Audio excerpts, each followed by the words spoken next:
एजाज साहब, जो इंडिया वाला सवाल है वो भी आपसे पूछना चाहूँगा। जो उनके मिलिट्री चीफ का स्टेटमेंट था, बड़ा अहमकाना बयान था। मुझे लगा नहीं है कि किसी एक जी शौर को ऐसा बयान देना चाहिए, इतनी अहम पोजीशन पे बैठे हुए। ऐसे ही है कि पाकिस्तान के आर्मी चीफ कल सुबह उठे तो वो बताएं कि हम इंडिया को सफ़ा हस्ती से मिटाने लगे, हमारे पास न्यूक्लियर है। तो इसी तरह का बयान उधर से आया।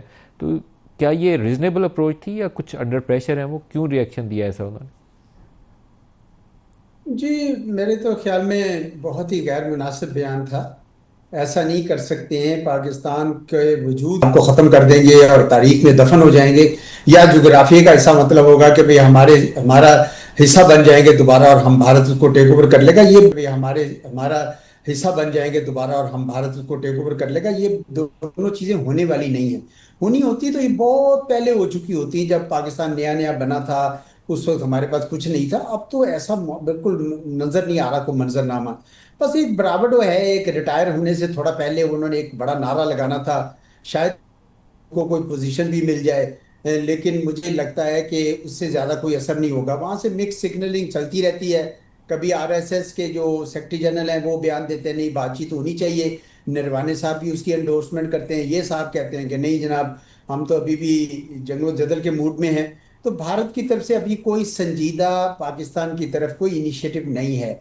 और हमें कोई किसी किस्म का मैं तो समझता हूँ कि जवाब जरूर दें। आपने उनको रिजेक्ट कर दिया, ऑफिशियली ठीक किया, लेकिन कोई तवक्को फिलहाल ना रखें। देखिए, मोदी सरकार का जो एजेंडा है कि भारत के अंदर अपनी एक हिंदू राष्ट्र बनानी है, उसमें मुसलमान नहीं बैठते। अभी मैं करण थापर साहब का हिंदुस्तान टाइम्स वाला आर्टिकल पढ़ रहा था, जिसमें उन्होंने बड़ी कैंडर के साथ, मैं समझता हूँ कि उन्होंने लिखा हुआ था कि किस तरह भारत के जो मुसलमान हैं उनको बतदरीज एक बिल्कुल लोएस्ट सोसाइटी के तबके की तरफ ले जाया जाता है। बड़े स्टैटिस्टिक्स हम पढ़ने वाला है आर्टिकल।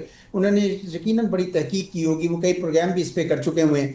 तो भारत के अंदर मुसलमानों के लिए जगह नहीं है, तो क्या पाकिस्तान के लिए जगह होगी भारत के उसमें? कुछ नहीं होगी। इस वजह से पाकिस्तान को कोई खास ज्यादा एक्साइटमेंट नहीं शो करनी चाहिए जब तक कोई सिग्नल ना आए। देखें, और यूनिलेटरल सिग्नल भी ना दे। मैं ये भी बार बार कहता रहा हूं कि यकतरफा तौर पर जब भी आप कोई सिग्नल देते हैं, आपने 2019 में उनका कैप्चर्ड पायलट अभिनंदन वापस किया। उन्होंने जाके कहा कि ये तो आपने हमारे दबाव के तहत किया, कत्ल की रात होती है अगर आप ये ना करते। इसी तरह आपने करतारपुर सिंह कॉरिडोर बनाया, उन्होंने उसके लिए भी कोई रेसिप्रोसिटी नहीं की, कोई उसकी कदर नहीं की, कोई वैल्यू नहीं की। तो कोई फायदा नहीं होगा इस वक्त खैर सगाली के कोई भी जस्टिस का। अभी इंतजार करें। मोदी सरकार जो है, मुझे तो नहीं लगता कि कोई जस्टिस करेगी, लेकिन अगर कोई करेगी तो फिर हम देख लेंगे। फिलहाल मुझे लगता है कि वहां से कोई खैर की खबर नहीं आई।